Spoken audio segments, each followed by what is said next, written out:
Hi, I'm Alison from Moxie Boss Coaching and Consulting. I work with emerging female leaders to help them lead with confidence, influence, and impact. And today I'm talking about something that's really relevant to a lot of people, unfortunately. Overcoming Fraudy feelings, how to stop questioning your capabilities and know, value, and honour your self-worth in a difficult work environment. So let's get into it. I'm Alison. I've had 17 years experience in funds management and investment banking, and I just want to let you know that I see you, I get it. I've been exactly where you are now. I've been in a toxic work environment, and now I can say I've got the scars, but not the scabs anymore. And to be perfectly honest, it took me a little while to really get through what I was feeling emotionally after leaving the toxic work environment. So I want to share a few tips and tricks that I've picked up when I was going through it, and much more importantly, afterwards, when I became a coach. I kind of wish I knew all of this stuff when I was going through it, but I didn't have a coach. I had no one to really turn to help me get through all of this stuff in my head. So I hope you find today what I share really, really valuable and very, very helpful. And I wanted to make it as practical as possible as well. Let's dive in. So I wanted to talk about sort of 3 pillars on how to really manage your self-worth, your inner confidence. So whether it's snide remarks or career sabotage, there are 3 things I would recommend to you. The first one is to know yourself. Confidence is absolutely vital in a situation like this. It's vital anyway. But when you're feeling doubt about your capabilities, this is almost one of the most important things to try to keep hold of. And I'll let you know a few different ways that you can do that. The second pillar would be to trust yourself.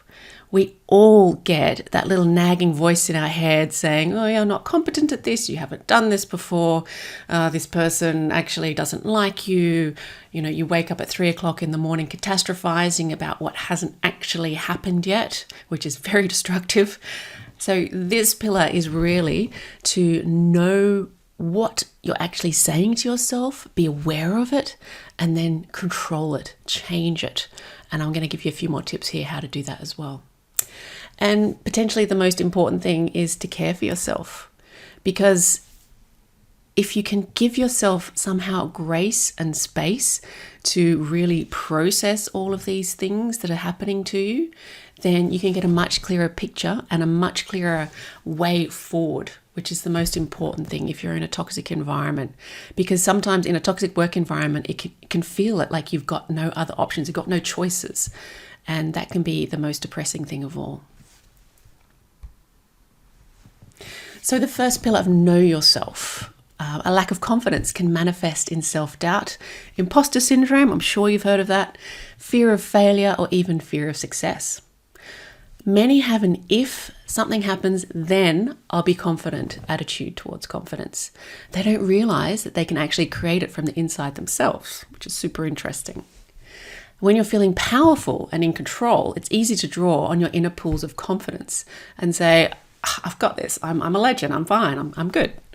But if you're experiencing gaslighting or snide remarks or fear, doubt, it's really, really difficult to draw on this inner well of confidence. So focus on building your innate confidence, the confidence that comes from within, not from achieving something externally. It's from knowing that you've got the ability and the capability to do something and to be successful at something. So you can actually transfer confidence.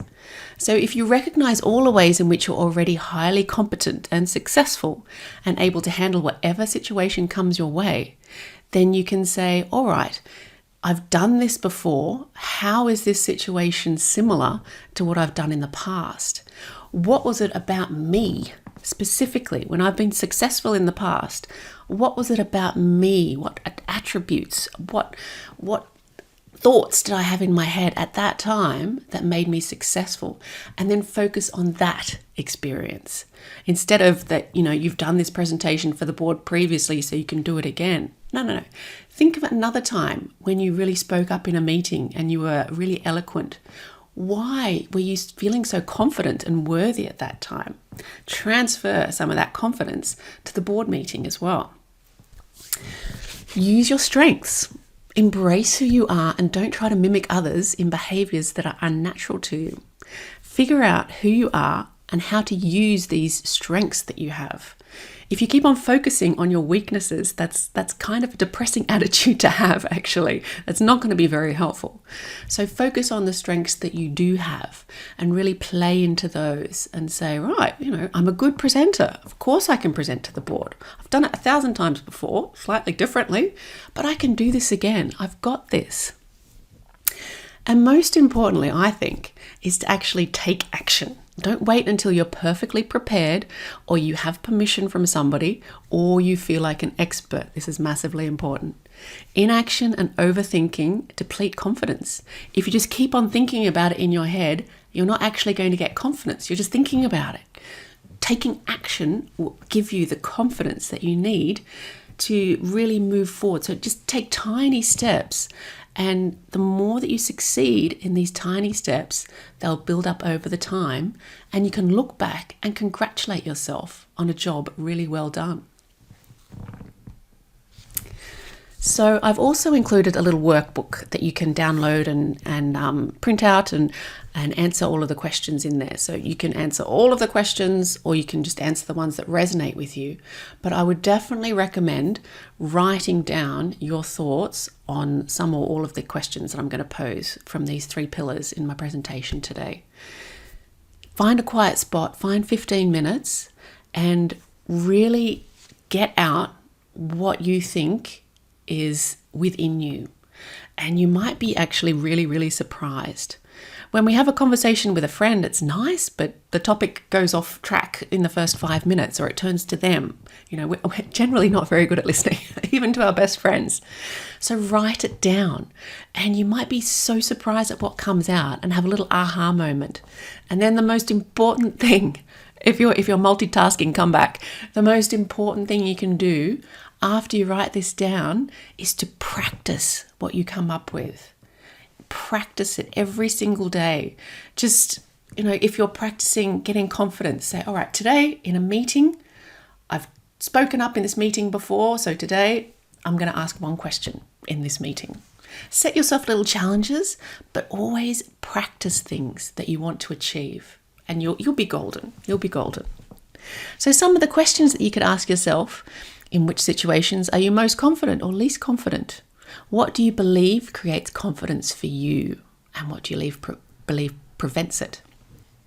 How does being confident or not confident affect your performance? And make a list of the ways in which you are already successful. What qualities, traits, and beliefs allow you to experience those successes? Just like I was talking about before, what was it about you that makes you successful? Really hone in on that. That's so important. Let's jump into the second pillar, trusting yourself. So even at the very best of times, our inner monologue can put us on a road to self-destruction. We all do it, absolutely. But in a toxic work environment, it can be even worse. We can go into overdrive, and no amount of high-fiving yourself in the mirror every morning will help. I'm sorry, Mel Robbins. That's just my view, no judgment. So if you have to consciously, you really do need to consciously make the decision to stop talking to yourself like this. And I'll tell you a few tips and tricks later. The story, you need to realize, is the story that you tell yourself. It's just that, it's a story. If you can make up a negative story, you can also make up a positive story that actually rings true to you just as much as the negative story. That's a trick. So controlling how you feel by controlling how you think. So it's like cognitive behavior therapy 101. Thoughts lead to feelings, lead to actions, and that in turn leads to results. If we can change those thoughts, we can spark a change reaction. A positive thought will then spark a positive feeling inside you, which will then spark a positive action. So if you're going into a meeting, for instance, and you think, oh shit, what does my boss want to talk to me about? The feeling that you'll get is a sick feeling in your stomach because you've had difficult experiences with them before, potentially. And your actions will be that you'll go into the meeting guarded and with your hackles up and ready to fight, ready to defend yourself. Potentially another way of looking at it, which could be just as true, is, okay, I've got a meeting with my boss. right, how am I going to handle it today? I want to talk to them about my win that I had with that client. I'm going to share that with them. That's going to be awesome. And then the feeling that comes after that is one of much more positivity, some more strength, showing your boss, hey, I've got something here. I'm contributing. I'm doing really well. And then the action is you go up to the meeting feeling much more confident and much more willing to represent yourself. So this is just an example of this, how this can work. But always experiment that with yourself. When you hear yourself speaking to yourself negatively, just say, stop it. You're doing it again. And try to really have a look at what you're saying to yourself. Does it actually make sense? Is it true or is it a truth? We make up so many assumptions in our head and interpretations of events that seems to be a truth, but it might not be the truth. And our brain, God bless it, it's just trying to protect us. It's trying to make us aware of all the threats that are around us. But did you know 90 to 95% of what our brain does for us is actually unconscious? So we need to bring all of these negative thoughts into our conscious and look out for them so that we are aware of them, and then we can say, right, stop that, replace it with something that's more supportive of us, and then we can change that, and that can change our lives. So awareness equals choice equals change. And this is a massive, massive thing that you can do for yourself. Absolutely massive. Whenever you feel yourself going into a spiral at 3 a.m., bring yourself back again and say, how true is that? Am I catastrophizing? I have this fear, but fear is of something in the future. It's not actually something that's happening now. It's something that's happening in the future that hasn't actually happened yet. So we can change that story. And if you're sure that something bad is going to happen, instead of catastrophizing, what can you do about it? Do something about it. Even if it's 3 o'clock in the morning, write down a plan so you can take action and feel more confident again because you have a plan and you're taking action to rectify any difficulties. This is key. So question what you're telling yourself, probe it, saying, am I playing a part in this? Am I actually responsible? Have I gotten onto something here? And then if not, then say, right, what's another story that I can tell myself that's a little bit more supportive? Or if there is something that could be a problem, find a solution. Do something about it. Take action. Massively important. Really important. So questions you can ask yourself to control your stories. What are you currently assuming or interpreting that may not be so accurate? How true is that really? What is my responsibility in this? What might be an alternative point of view? And take note of when you have your next worry marathon, 3 a.m., very possibly. What is it about? How true it is? Has it actually happened? Probably not. What is another possible outcome? And how can I make sure that this new alternative outcome is the most likely? I think you'll find that answering these questions in the workbook are going to be incredibly helpful for your sleep as well. The third pillar is to care for yourself. I think this is almost the most important one, actually. If your physical and mental health are suffering because of a toxic work environment, your ability to know and recognize your own self-worth will also suffer. This is so important. I'll read that again, just in case you're multitasking. Come back. If your physical and mental health is suffering because of a toxic work environment, your ability to know and recognize your own self-worth and value will plummet. If someone says something negative to you, you'll just say, I don't care anymore. Yep, stuff you. That's it. I'm out. I don't care. You will lose your will to find the confidence and your will to find a different way of looking at things. And that's really when sort of the trauma can set into your brain. So a weekend away, a bath or a massage, things like that, these are all nice. But if you're working in a truly toxic environment, it's just not going to cut it, I'm afraid. You need to choose you, your health and your happiness. You have to. How do you treat yourself kindly after exiting a toxic work environment? That is equally as important, because you may feel the effects for many months to come. So how do we focus on what's important? So our mental health is massively important, obviously. So if you mix a toxic work environment with an already hectic work, that's just a recipe for absolute disaster. So look at yourself and really examine how you are now. Have you changed as a person? Are you not going out anymore? Are you avoiding social activities? Are you keeping your head down and being quiet? Are you making more mistakes than usual? Are you snappier with those that you love? Do you just seem to whinge all the time instead of being happy-go-lucky like you used to be? These are all signs that you're having a really tough time. Your physical health as well. How are you sleeping? Those 3 a.m. catastrophizations? Are you still exercising like you used to? How's your weight? Do you still put effort into your appearance? Are your hair and skin normal? Are you sick more often than usual? Do you have anxiety or panic attacks or stomach aches? I'll say what I said before again. If your physical and mental health is suffering, your ability to know and recognize your own self-worth and value will plummet as well. So the support systems are really, really important if you're working in a toxic environment. Just because you're paranoid doesn't mean that they're not out to get you. You're not making this up in your head. A toxic work environment is what you find toxic. Other people might not find it toxic. They might not notice a thing. But what you're experiencing has an effect on you that you need to absolutely take care of.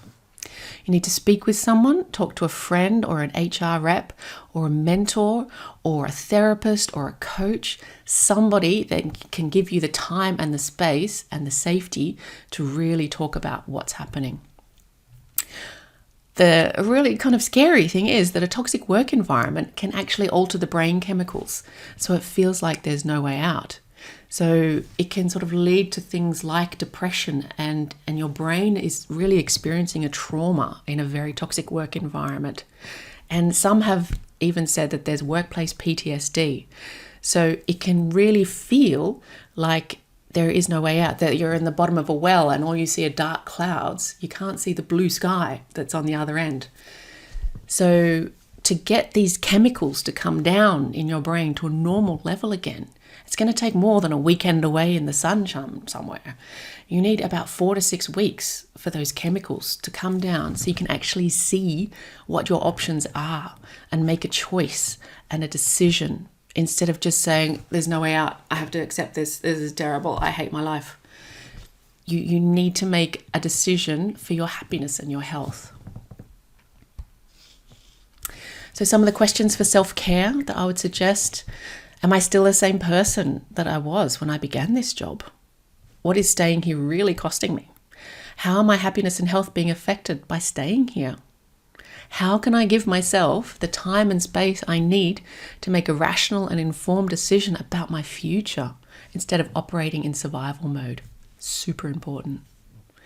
And what are small things I can do every day to care for myself without feeling overwhelmed or guilty that I'm not doing enough? So if you do choose to leave, you are not a failure. This is so important to know. You are not a failure. You've made a decision to value yourself and your happiness. You know your worth. This is absolutely the key. You might feel for even a long period of time that you've failed. You could have done something differently or could have done something more. But a lot of the time that would have been bumping up against your values of trust or relationships or intimacy or friendships or vision or future focused or whatever your values might be, achievement. If you're living in dissociation with your values, then you'll feel it. You'll absolutely feel it. And moving away from that, remembering that we've got a career of about 45 years, moving away from that will feel like such a relief and a release. And it's definitely not failure. Absolutely not. Okay, my friends, I hope you have gotten something out of this. I think you should have, because there's some gold nuggets in there, even if I do say so myself. I've been through this, so I know that these work if you practice them and give them a little bit of time. So please reach out to me, send me an email, tell me what you think about the presentation, if you've got any more questions or if you'd like any more reading materials or ideas or anything like that. Here's my website, Alison, my email, alison@moxieboss.com, and my website is also there, where you'll find a lot of different blogs on confidence and fear and imposter syndrome and your values and all kinds of interesting coaching kind of blogs that are very short but very practical. So I hope you really like them. Also connect with me on LinkedIn. I'm very active on LinkedIn, and I love to share little articles that I write and little quotes or thoughts that I have as well. And you can have a look on my website. That's what it looks like in the top left-hand corner there. And you'll get the document, Like a Boss, 5 tips for creating confidence and success in your career. So that's also got masses of hints and tips in there to live your career in a practical and really successful fashion. So I hope you love it. I hope you reach out and connect. I really enjoyed doing this presentation, and I hope it really, really helps you, because it's such an important topic. You're in this for the long haul. You are worth it. You're absolutely worth it. You've got this. You'll be okay. You will be okay. Thanks, everybody.